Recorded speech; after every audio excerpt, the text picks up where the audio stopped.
روبرتا واكو سلامي برادر waxaad hilmaansantahay idinka dhanba inaad kooyta tihiino originalka lagu sheegayna jareer as yahay jareerta ku soo hirtay boqol oo heer xamar sheegtaan oo jareer magacyadooda hadda ku soo akhri karaa makasti aniga waxa iskaga dhigin dad balka dhacda iskaga dhigin horta dadka aad sheegano siigna oo idinka sheego siin heer xamar iyo waxa loo si Soomaali dhanba ma tihiin horta don't forget that inaad kooyta tihiin hilmaamina marka jareerne dadka wadanka iska leh waay heer xamar iyo jareerna waa isku jiraan nus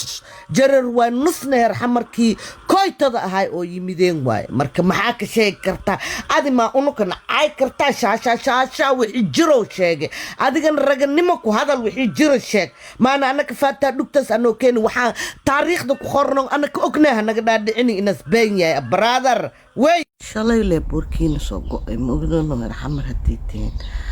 nina live soo galay live wiila ku jiro wiilkaas ma aqaan gabadha ma aqaan wiilkaas marka wiilkiya waxaas barnaamij oo waxa sameeyay heer xamarta intay ka timideen